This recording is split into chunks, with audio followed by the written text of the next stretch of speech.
Dia nggak ngomong ini, ya Allah, aku kan sudah wiridan, kenapa masih diuji? Ya Allah, aku kan sudah bertarekat samaniyah, qadiriyah, khalwatiyah, suhrawardiyah, semuanya. Kenapa masih aku gagal bekerja? Oh, berarti dia salah paham itu. Bertarekat gak begitu, ya. Ya Allah, saya sudah zikir sholawat, kok masih jomblo? Cobaan ujian dalam pengertian tauhid awam itu menyeramkan. Tapi ujian menurut ahlullah itu adalah merasakan diri kita, semakin terasa diri, semakin terasa yang mengatur diri. Jadi Allah itu gak usah diteorikan di luar diri kita, cukup dirasakan dari dalam diri. Itu yang disebut man arafa nafsahu. Siapa yang merasakan dirinya, semakin dalam dia merasakan siapa dirinya, semakin dekat dia kepada Allah yang menciptakan dirinya. Untuk teman-teman yang menonton kajian ini, jangan lupa bersalawat kepada Nabi kita Rasulullah Muhammad sallallahu alaihi wasallam. Allahumma salli ala Muhammad wa ala ali Muhammad. Mengenai takdir, ya. Istilah takdir yang digantung, mu'allaq bahasa Arabnya. Jadi belum terjadi. Ada takdir yang mubram. Bapak itu sukunya apa, Pak? Sukunya apa? Betawi. Bisa protes nggak? Coba saya lahir jadi orang Arab, bisa nggak? Nah, itu namanya mubram. Ya, itu menurut ilmu akidah nih ya. Ini ada versi lainnya ntar. Karena kalau dalam kitab begitu aja, yang kitab ilmu akidah. Tapi dalam kitab ilmu ma'rifatullah itu lain lagi. Ya, ada yang lebih dalam dari itu. Kita ini ditakdirkan hidup di akhir zaman. Bisa nolak nggak? Bisa nolak? Udah terima aja. Itu namanya takdir mubram. Lahir pengennya kulit kayak orang Korea ya. Ya. Nggak enak juga kali. Tapi ternyata lahir kulit sawo, ya, sawo mateng apa telur mateng. Nggak jelas ya. Kita nggak bisa protes, udah begitu aja. Apapun yang dia mau, bagi saya, mohon maaf. Jadi itu versi ilmu akidah. Semua takdir itu mubram bagi saya. Suka-suka Allah lah. Takdir mu'allaq itu ternyata sebenarnya mubram juga. Kenapa? Dia masih digantung, tapi kan haknya Allah. Mungkinkah takdir digeser? Mungkin. Ini pada sisi Allah, semua takdir itu suka-suka dia, bukan suka-suka kita. Sepakat? Takdir itu terbitnya dari kudrat iradat Allah, maka mutlak milik dia, nggak usah atur-atur. Makanya di dalam hikam awal-awal, arih nafsaka minat tadbir. Jangan kamu urus yang tidak perlu kamu urus. Ahli akidah mencoba menteorikan itu karena banyak orang protes. Ini takdir bisa dirubah nggak segala macam ya. Takdir itu bahasa Arab artinya ukuran yang Allah berikan untuk kita. Kita dikasih ukuran 10, tergantung kita ngambil berapa. Harusnya antum tuh suksesnya 10 kali lipat, cuma ngambilnya cuma 2. Salah siapa? Nggak akan keluar dari takdir. Ada kesalahpahaman memahami takdir. Takdir itu cuma 4. Apa aja? Waktu kita dalam janin, takdir cuma 4, Ustaz. Ya. Apa aja tuh? Apa? Ajal. Cepet amat ajal. Dikat birizkihi. Rizki dulu. Rizki itu jodoh 1. Jodoh itu rizki. Dikat birizkihi. Nggak ada di hadisnya wajodohihi. Nggak ada. Bikat birizkihi 1.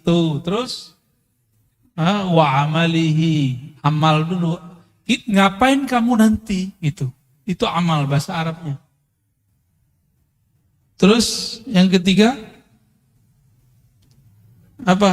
Wa ajalihi, baru ajal. Jangan langsung ajal, Pak. Cepet amat mau ajal aja ya. Baru yang keempat, syaqiyun au sa'id. Dia nanya ahli surga apa neraka. Gitu.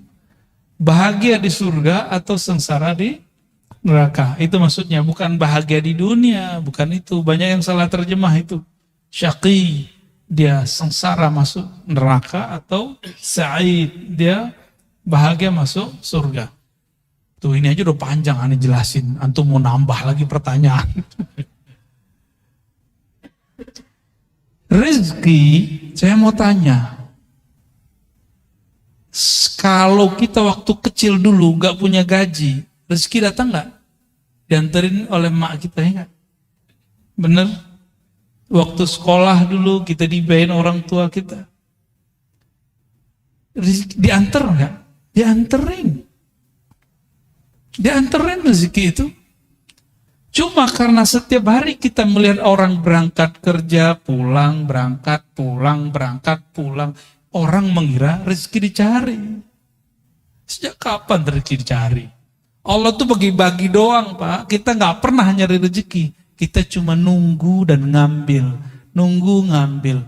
Nah, time nunggunya inilah skill. Skill yang punya orang bisnis.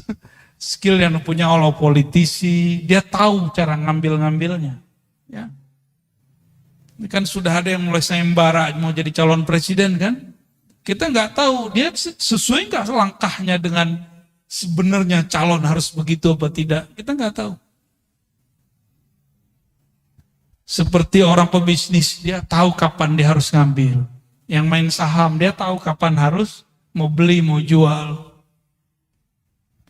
Itu skill. Nah, skill itu yang mahal, itu pemberian Allah dan dilatih. Kita rezeki, Allah kan bagi-bagi.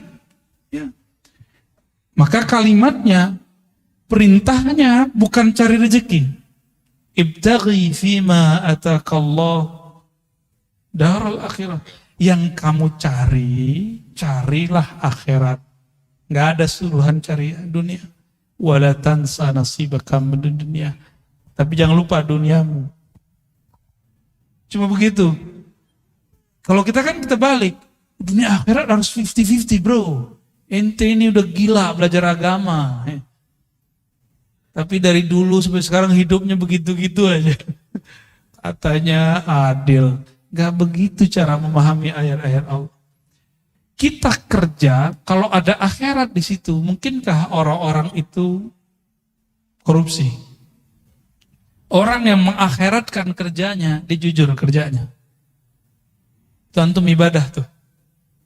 Orang yang niat ketika bekerja, dia ingin menafkahi keluarganya, ingin bantu orang sekitarnya. Maka orang itu dihitung ibadah. Itu yang disebut mencari akhirat. Tapi jangan lupa bagianmu di dunia. Jadi kita juga harus saving untuk diri sendiri dan keluarga. Itu maksudnya.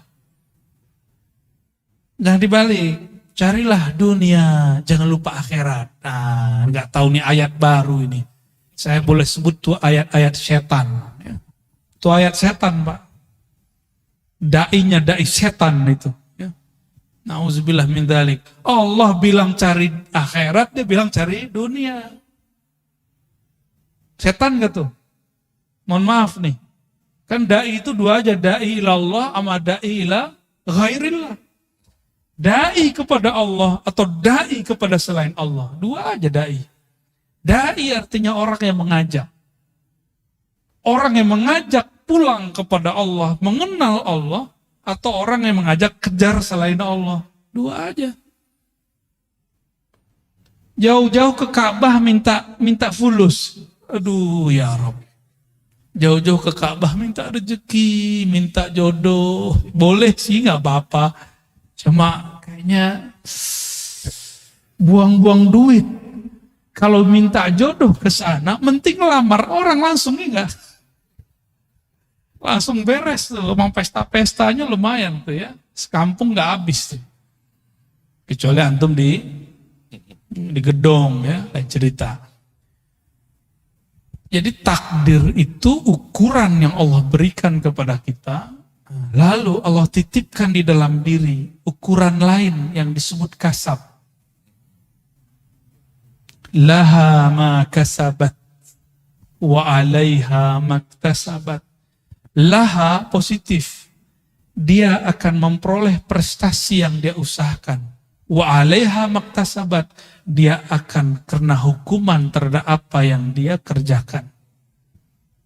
Nah, kasab. Maka dalam akidah Imam Asy'ari Ahlus Sunnah wal Jamaah, Imam Asy'ari ini murid Imam Junaid juga. Apa kata beliau? Allah kasih satu sir di dalam dirimu bernama kasab. Kasab itu sebenarnya adalah tajalli, pancaran kudrat iradat Allah yang Allah pinjamkan ke dalam diri manusia.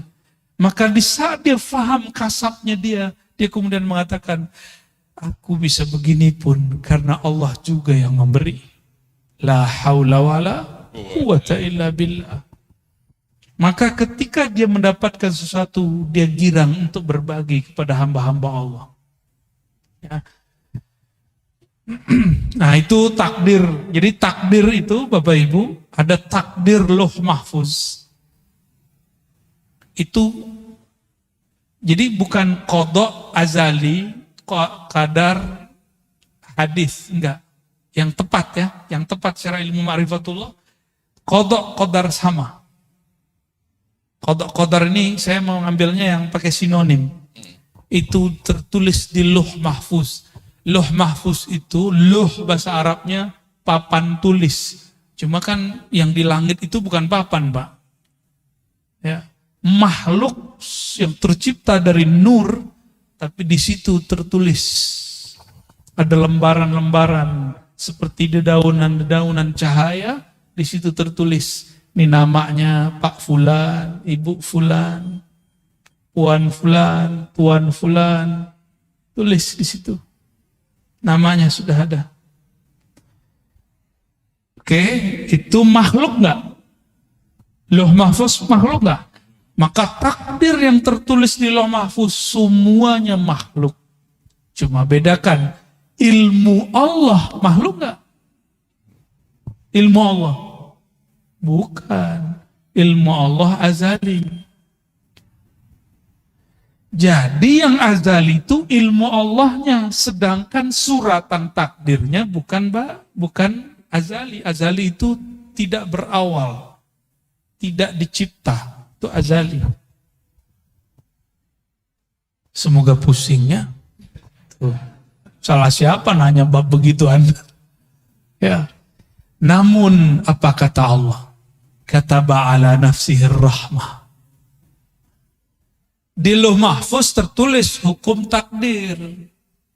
Orang yang baik dapat balasan kebaikan. Orang begini ya begitu. Itu hukum takdir. Sebab akibat itu Lauh Mahfuz. Hukum sebab akibat. Jadi adakah hukum sebab akibat di dalam Islam? Ada. Allah akui disebut kita hari ini sunnatullah. Atau disebut hukum alam. Allah akui. Tapi kata ba'ala nafsih rahmah. Allah tetapkan pada dirinya, pada zatnya rahmah kasih sayang. Mengalahkan semuanya. Mengalahkan semuanya. Allah nih. Maka Allah mengatakan Ar-Rahman ala arsyistawa. Dia yang maha pengasih. Penyayang itu bersemayam. Meratakan, memenuhi semua aras, dan aras itu meliputi alam semesta. Tubuh ini diliputi oleh aras Allah. Tubuh antum semua diliputi oleh aras Allah. Aras itu diliputi Ar-Rahman. Berarti diri kita ini di sisi arasnya Allah itu liputan rahmat. Jadi jangan bawa hukum takdir ke Allah, namanya keadilan. Jangan cari keadilan kepada Allah. Jangan cari hukum sebab akibat kepada Allah. Kalah kita. Sama sholat yang tadi kita nggak diterima. Maka Imam Asy'ari bilang, jangan pernah cari keadilan Tuhan. Minta rahmat Allah. Itulah Nabi ngomong, kamu masuk surga bukan dengan amalmu. Karena kalau amal keadilan, hukum keadilan. Jangan pernah minta keadilan Allah. Masuk surga itu karena rahmat. Dapat hidayah, jadi wali Allah, jadi kekasih Allah. Dapat ilmu itu karena rahmat. Ciri-ciri orang dapat rahmat di kolbunya. Tidak ada lagi rumus-rumus kebencian. Gimana? Di kolbu kita sudah begitu belum? Katanya baca bismillah tiap hari. Imam Syafi'i, kenapa mewajibkan baca basmalah bagian dari Fatihah? Baru berharap orang-orang yang bermazhab Syafi'i, murid-muridnya nanti, kolbunya dipenuhi dengan Rahman dan Rahim. Tauhid ahlil haqa'iq ala zahir.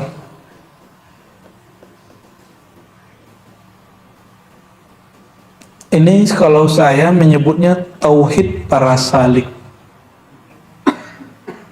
Kalau yang pertama tadi masih ada raghbah war rahbah. Ya. Jadi kalau tauhid awam biasanya pakai ngancem. Was lo kalau nggak sholat gitu. Itu ngancem, itu tauhid orang. Kalau tauhid orang yang salik, diajarin jangan sholat mengharap surga, juga bukan jangan meninggalkan maksiat takut neraka, mulai. Tapi karena harap yang punya surga, segan kepada yang punya neraka, mulai diajarin begitu. Itu tauhid salik. Di sini disebutkan ahlul haqa'iq ala zahir, setingkat dikit di atas orang awam.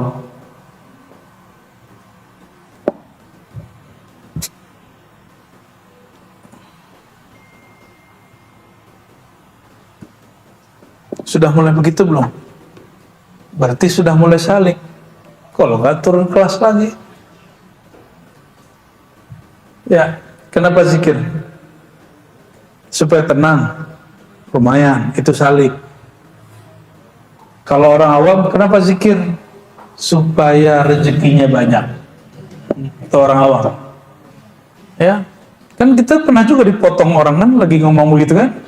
Habib lagi yang motong, tapi kami dobaikan sih habis itu. Ya, akhirnya kita tegur, bedakan manfaat faedah dengan tujuan. Ya, alhamdulillah dia terima, maka kami baik-baikan aja. Cuma orang aja yang ngadu-ngadu kan, mumpuk karena sekarang lagi ramai bab habaib nih, videonya dinaikin lagi. Ya salam ya.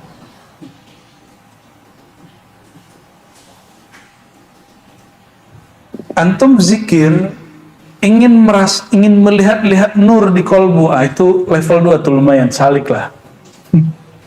Lumayan lah itu. Ingin ngerasain ada energi gitu, lumayan lah tuh. Udah mulai naik tuh tipis-tipis ya. Sudah mulai naik sedikit.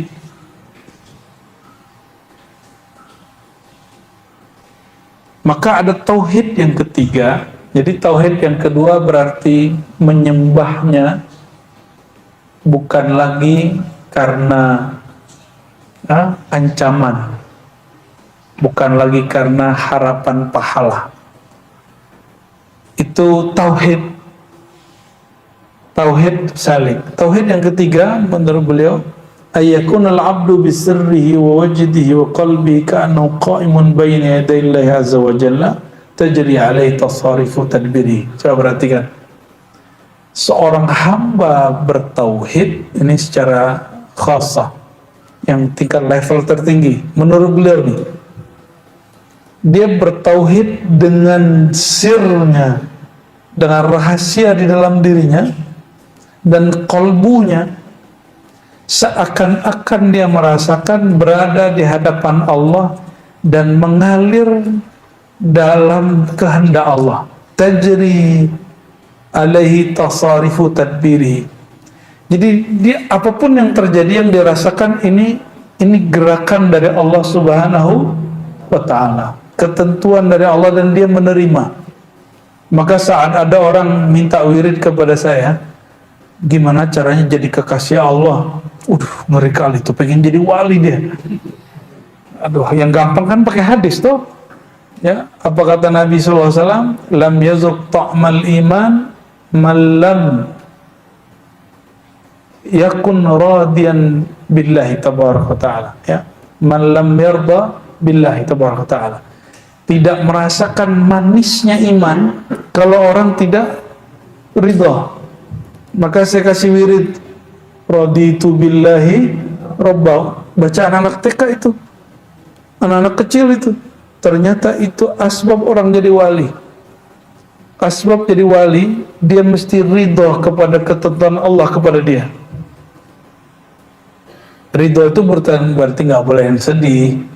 Ya kalau sedih ya nangis, sakit ya jerit gitu. Tapi batin dia tidak menolak, batin dia terima. Dia nggak ngomong ini, ya Allah, aku kan sudah wiridan, kenapa masih diuji? Ya Allah, aku kan sudah bertarekat samaniyah, qadiriyah, khalwatiyah, suhrawatiyah. Semuanya. Kenapa masih aku gagal bekerja? Oh, berarti dia salah paham itu. Bertarekat gak begitu, ya. Ya Allah, saya sudah zikir sholawat, kok masih jomblo? Lah apa urusan? Ya, aqul lakum ayyuhal ikhwah, ya. Saya sampaikan kepada antum. Orang yang cinta pada Allah dan Rasul, kalbunya nggak pernah kesepian, nggak pernah kesepian. Orang yang cinta Allah, cinta Rasul, kalbunya nggak pernah kesepian. Yang sepi telinganya sama matanya. Kok nggak ada teman gitu kayak Nabi Adam kan? Di surga kan indah, tapi nggak ada teman. Maka Nabi Adam menggumam, ya Allah, bergumam, sepi bener nih surga. Ketiduran, surga kan nggak ada tidur, maka dijadikan tidur itu berkah bagi Nabi Adam. Maka surga pun asbab nikmat beliau. Jadi seandainya di surga itu nanti ada tidur, tidur itu bukan kekurangan kematian, tapi bagian dari nikmat. Tapi insya Allah nanti nggak ada kok. Nggak ada lagi tidur nanti di surga. Mumpung masih di dunia nanti tidur ya. Allahumma sholli ala sayyidina Muhammad.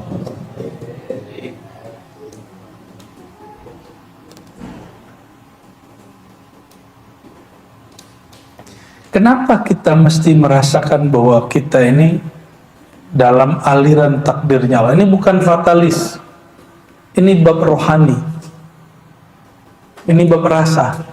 Merasakan bahwa diri kita itu dalam aliran kehendak dan takdirnya Allah.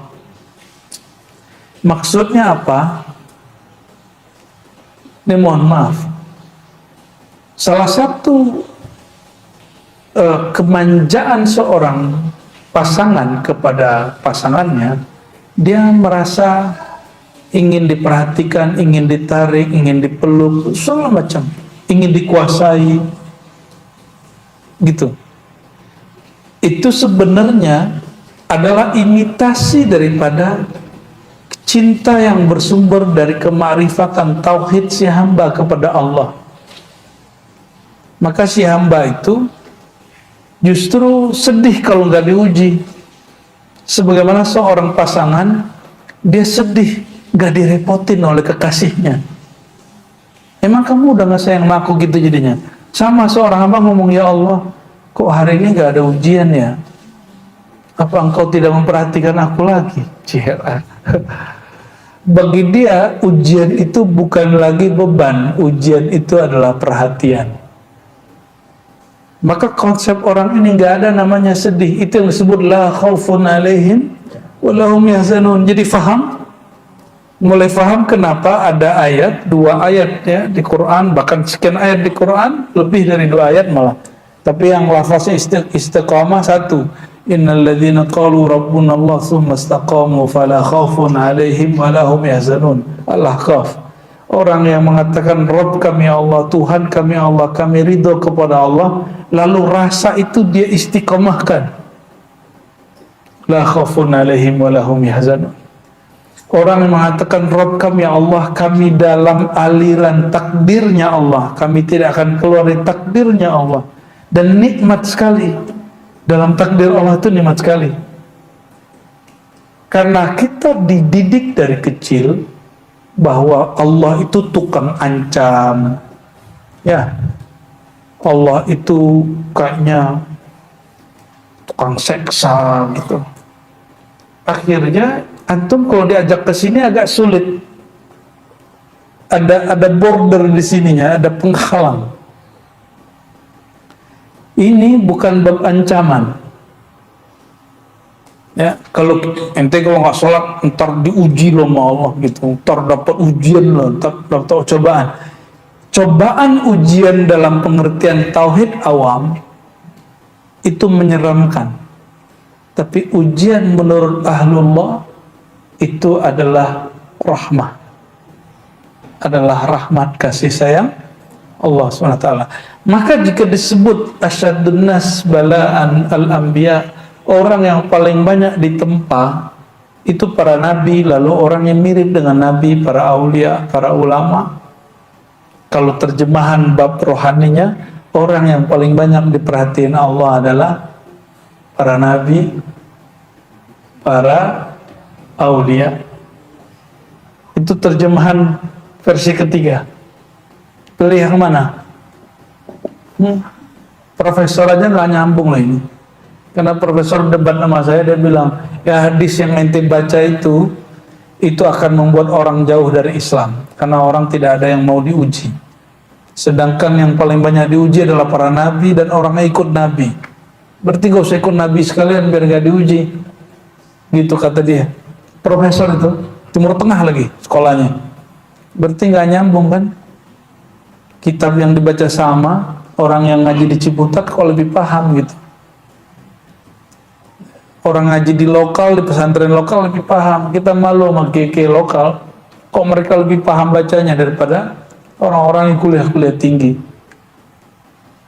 Ya Allah, mawafiqna ila ma tuhibbuhu tarlah. Baik.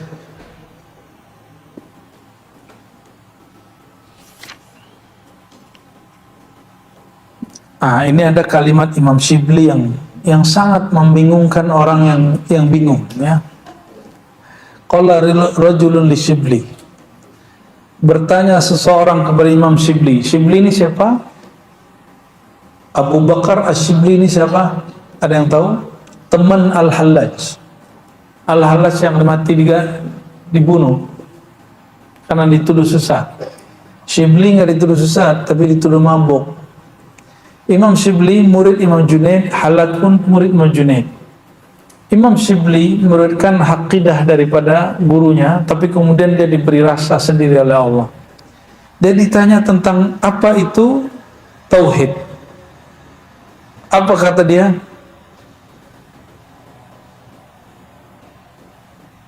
Waihak, payah kamu gitu. Nanyanya kok berat-berat gitu ngomong. Man ajaba anit tauhid bil ibarati fahuwa mulhid. Ini perhatikan. Siapa yang mengibaratkan tauhid dengan kata-kata, maka dia akan terjebak pada ilhad, pemingkaran, bahkan ateis. Waban asyara ilaihi, siapa yang mengisyaratkan Allah dengan isyaratnya, fahuwa sanawi, dia menjadi penyembah berhala. Allah kok bisa ditunjuk di satu arah? Kok bisa diisyaratkan dengan suatu simbol?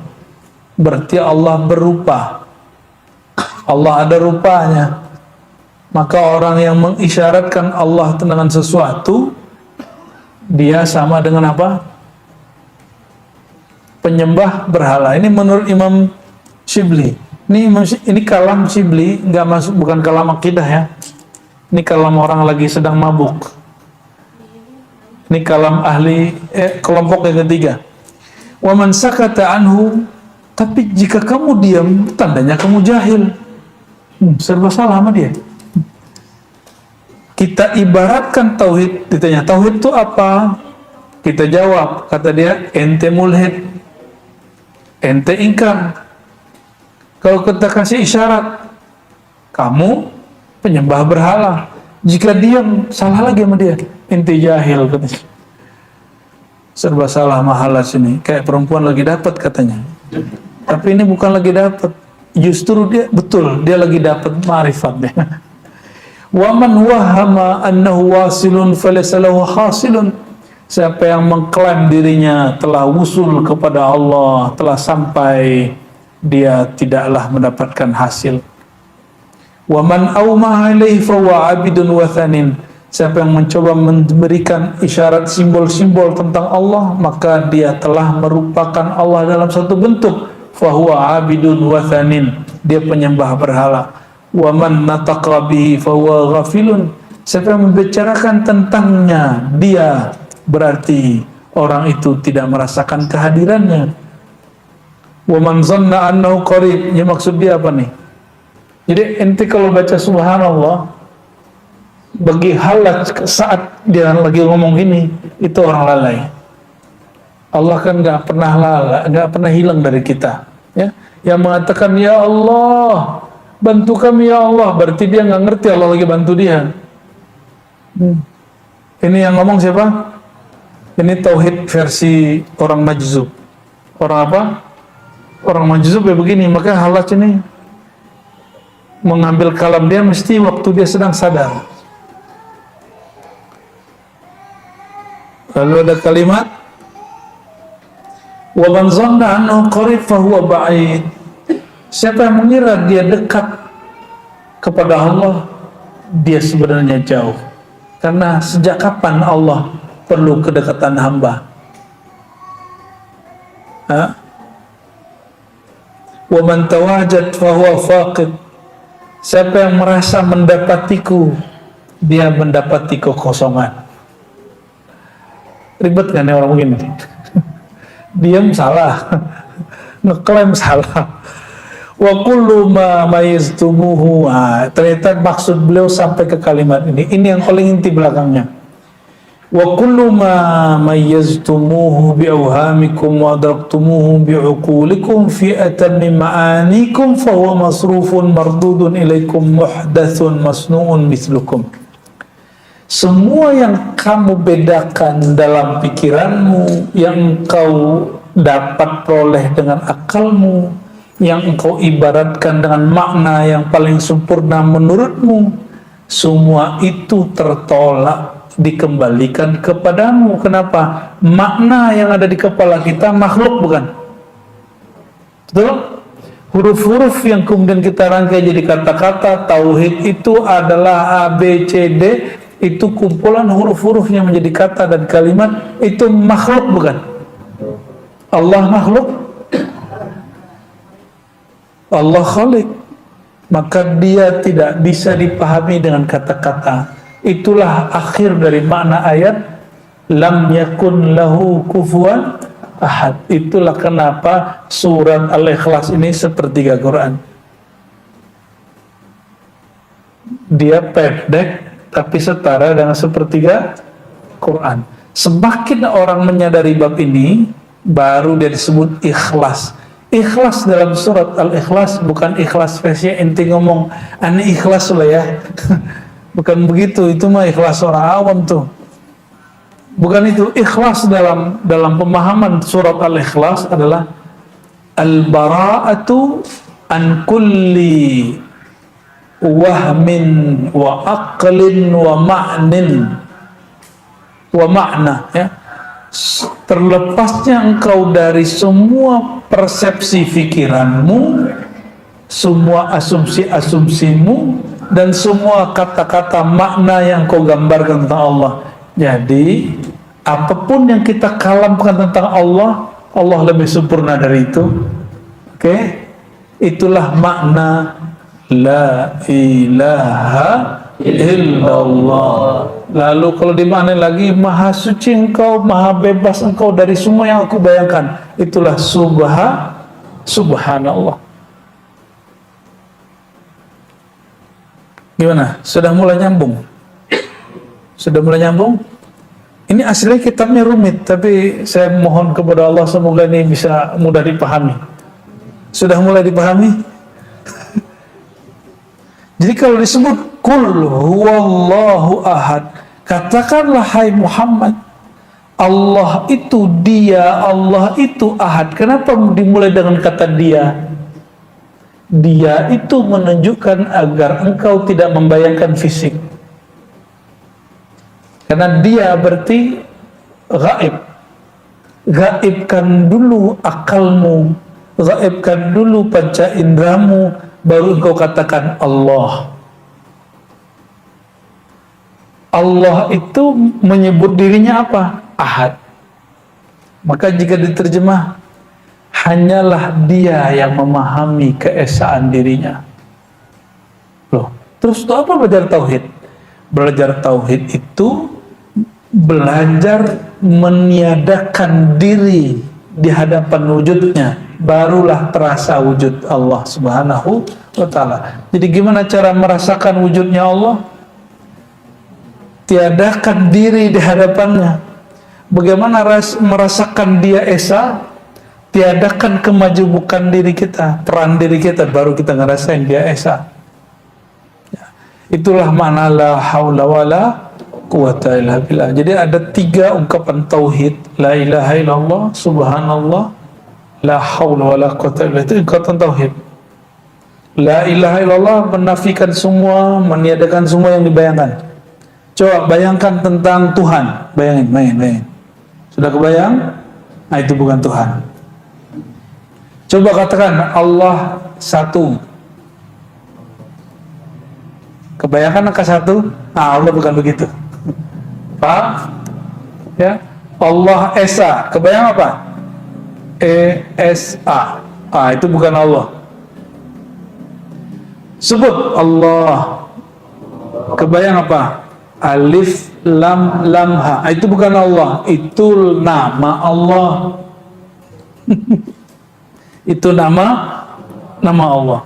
Bedakan nama Allah yang diungkapkan dalam huruf dengan yang punya nama itu sendiri. Coba tulis namanya di kertas atau tulis dalam pikiran. Sudah ditulis namanya dalam pikiran? Sudah nampak? Apakah itu kita? Bukan, itu tulisan tentang kita. Jadi kalau ada lafaz Allah, itu bukan Allah, itu nama yang menyimbolkan tentang Allah. Jadi kalau antum, ini mohon maaf, ini jangan, makanya udah talqin jangan belagu dulu. Itu baru memasukkan nama. Rasanya dirasakan oleh kolbu. Itu baru nama. Dan kita tidak menyembah nama. Menyembah nama naqisun, bukan syirik. Saya nggak sepakat dengan orang mengatakan syirik. Karena nama tidak terpisah dari yang punya nama. Maka man abidallah ka ismin fahuwa naqisun fil ubudiyah. Ini kaidah, ya, kaidah yang baru dibuat malam ini. Karena di kitab-kitab ditulis man abidal isma fahuwa musyrik. Kencang bener ente ya. Siapa yang menyembah nama syirik, itu orang terlalu keras. Nabi nggak begitu mengajarnya. Orang yang menyembah nama, dia belum sempurna. Bukan berarti dia musyrik. Kan nama tidak pernah terpisah dari yang punya nama. Ya toh? Nama Allah, coba nama antum pernah pisah nggak dari dirinya? Maka kalau ada orang menghujat nama kita, kita marah nggak? Ya, ditulis nama terus dicoret, marah nggak? Bahkan namanya dipindahin ke batu. Nih kamu nih, diinjak batunya. Marah kan? Marah kita. Ya. Mohon maaf, yang muncul antum foto terus diupload di sosial media, di Facebook, Instagram atau TikTok. Itu gambar kita, tapi itu bukan kita loh. Paham? Gambar kita, foto kita, itu bukan kita sendiri. Maka foto Ar-Razi bukanlah Ar-Razi. Jadi kalau ada orang menghujat video saya, itu bukan menghujat saya, itu menghujat si video. Indah tuh hidup begitu. Makanya saya nggak stres hidupnya, alhamdulillah. Ini baru kata-katain dikit, statusnya nggak disepakai ke temennya, langsung stres karena terlalu menghayati kehidupan. Jangan terlalu nyatu-nyatu amat dengan sosial media, ya. Itu terpisah sama kita.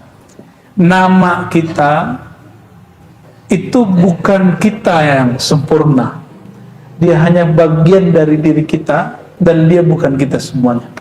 Oke? Maka bayangan tentang Allah bukanlah Allah. Lalu Allah itu gimana? Habis bagaimana, habis bayangan-bayanganmu, habis semua asumsimu tentang Allah, engkau barulah diberi rasa bertuhan kepada Allah. Jadi tiadakan dirimu, tiadakan rasamu, habis rasa, habis semua, baru Allah kasih rasa dari dia. Habiskan persepsi tentang Allah, baru Allah beri persepsi tentang dia. Habiskan teori tentang Allah, baru Allah kasih teori yang benar tentang dia. Ya.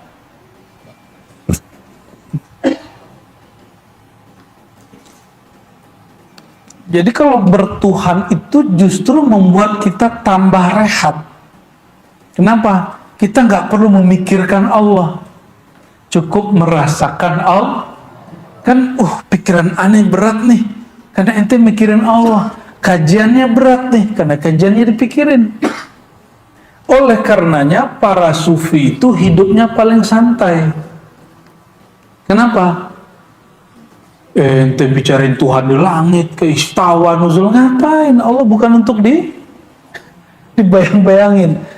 Jadi bagi saya, ya sudahlah, bagi-bagi tugas lah. Kalau yang masih mau jadi singa, aswaja, monggo. Saya udah nggak mau ya.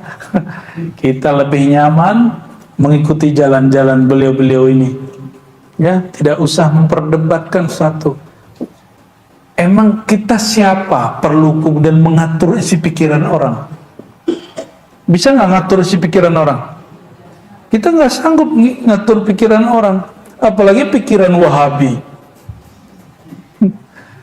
Maka saya meniatkan kalau saya menjawab satu persoalan yang berbeda dengan Wahabi, bukan untuk mendebat Wahabi, tapi untuk menenangkan diri saya dan menenangkan orang yang dekat saya. Pakai dalil-dalil, ini dalil tahlilan, ini dalil zikir tawasul, bukan untuk debat Wahabi lagi sekarang. Kalau dulu emang untuk debat Wahabi. Ya, berkat Allah Subhanahu wa taala Ar-Razzaq Al-Wahhab, ya, kita diberi anugerah, ya, rasa yang sudah nggak niat lagi yang begitu-gituan. Alhamdulillahirabbil.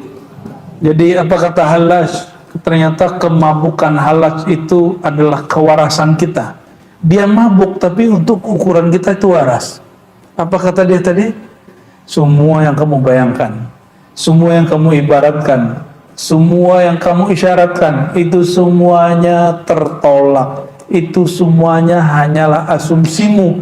Asumsimu tentang Allah, pikiranmu tentang Allah, teorimu tentang Allah, itu ada di pikiranmu makhluk.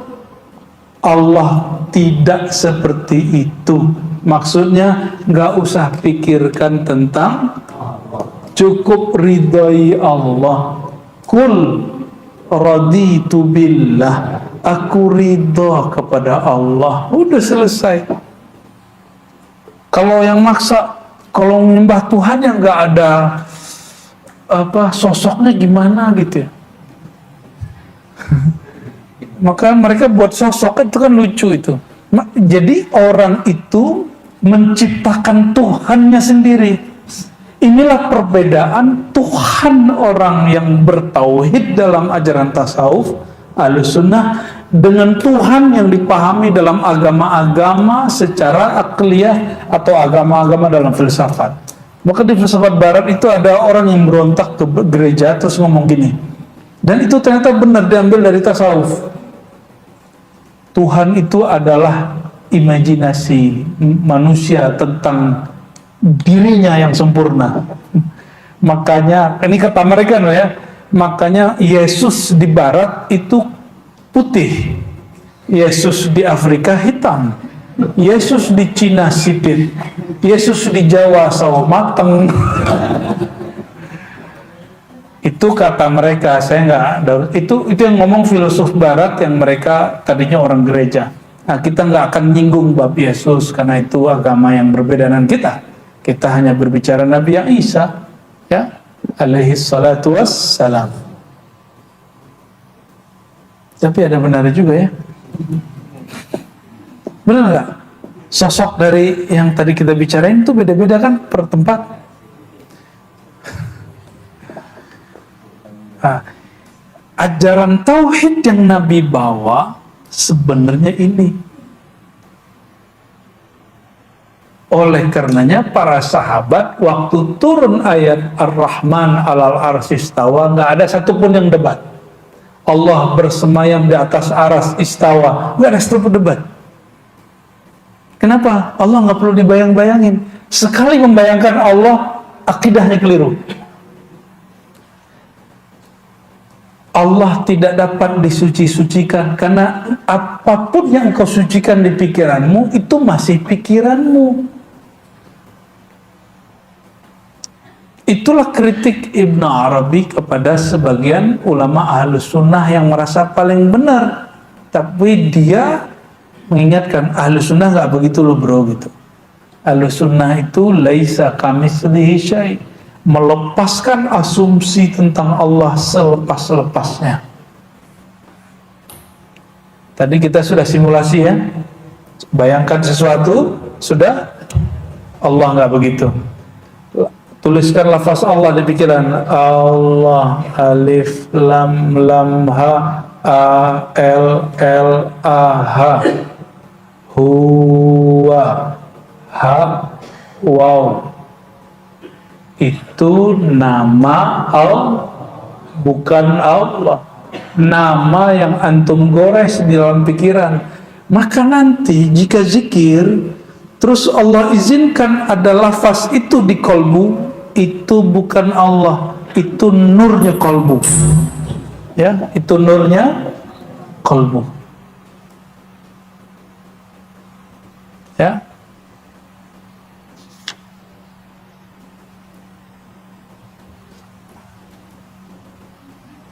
Mungkin ada yang bertanya, kalau gitu kita ngapain menghormati tulisan gitu ya? Gitu. Ini orang nggak punya seni ya. Ya udah, sini mana fotonya saya injek-injek. Mana namanya saya robek-robek. Pasti marah. Itu salah satu sifat jalaliyah yang Allah tajallikan kepada kita.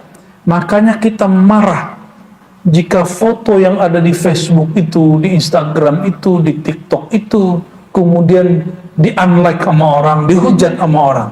Kenapa? Kita merasa itu tidak, itu nama, itu wajah terhubung dengan kita. Ya. Jadi nama beda dengan yang punya nama, tapi di hati adalah lain. Ya. Bagian yang itu bagian Buya Zulaswi itu nanti tuh di kajian Kifayatul Awam ya. Insya. Maka kajian kita kitab Kifayatul Awam dia mesti diturunin grade-nya ke akal. Nggak boleh pakai ini. Tujuannya nanti baru sampai di sini. Supaya apa? Supaya akalnya jalan dulu, jalan, kaidah, ujungnya qaidatun bila qaidah, maqamun bila maqam, halun bila hal. Maqam tanpa maqam, hal tanpa hal, kaidah yang sudah dilepaskan dari semua kaidah. Jadi masih mau menyembah sesuatu yang kita bayangkan? Membayangkan sesuatu butuh tenaga, butuh energi, betul nggak? Butuh kalimat dan kosakata. Untuk menyembah Allah simpel sekali. Jangan bayangkan apapun, rasakan saja.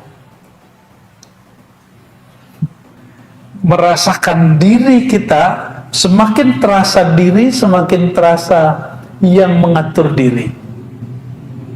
Jadi Allah itu gak usah diteorikan di luar diri kita, cukup dirasakan dari dalam diri.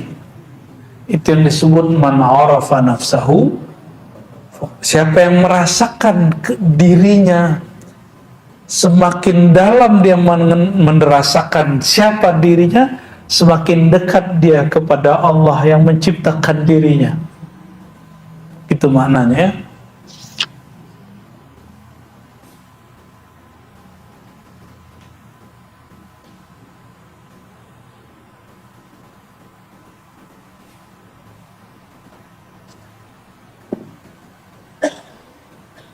Nah, itu kaidah yang sangat luar biasa dari Imam Ash-Shibli. Masih kuat?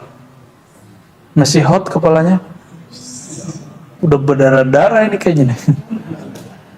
Harusnya tambah rehat otaknya, benar nggak? Ya, tolong jangan pikirkan lagi tentang Allah. Jadi kalau zikir Allah tuh simpen. Enggak begitu. Kita nggak usah, kepalanya nggak usah berat mikirin apa. Justru kalau zikir Allah itu rileks, karena semakin dia nyebut nama Allah, semakin dia terbebas dari semua asumsi. Oleh karenanya saya pastikan orang yang sering mengingat Allah, dia semakin rehat, semakin rileks, semakin bahagia, semakin tidak terbebani hidupnya. Walaupun ujian dia banyak. Ya, ujian itu kan kata-kata pencinta. Ya. Itulah rahasia kenapa Allah disimbolkan dengan Laila oleh penyair-penyair. Karena Laila itu gelap, gak usah dibayang-bayangin. Ya. Alhamdulillah hujan.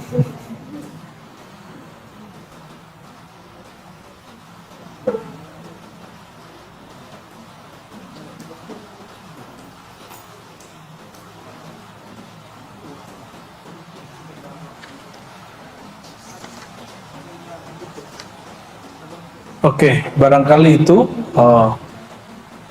kajian tauhid menurut ulama tasawuf.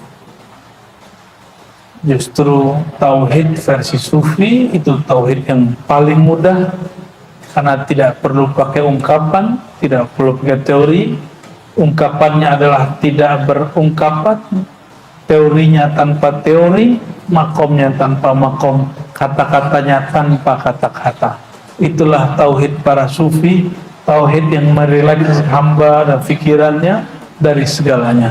Semoga Allah Ta'ala tambah mendekatkan kita kepadanya.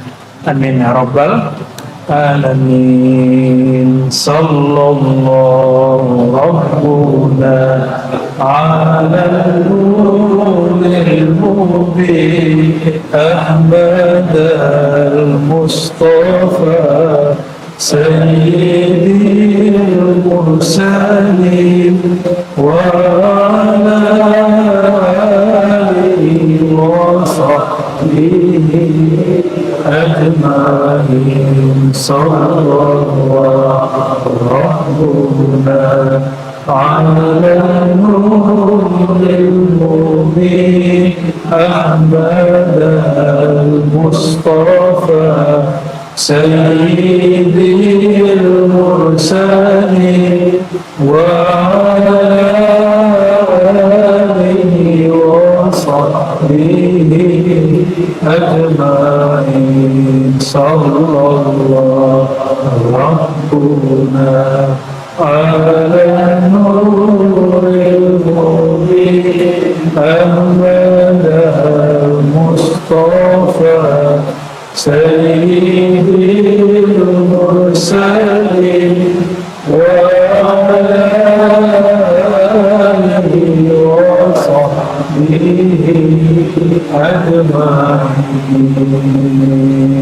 Afdalu dzikri la ilaha illallah, la ilaha illallah, لا إله إلا الله، لا إله إلا الله، لا إله إلا الله لا إله إلا الله لا إله إلا الله محمد رسول الله لا إله إلا الله محمد رسول الله لا إله إلا الله محمد رسول الله لا إله إلا الله محمد رسول الله صلى الله عليه وسلم في كل لمحة ونفس عدد ما وسعه علم الله. الفاتحة.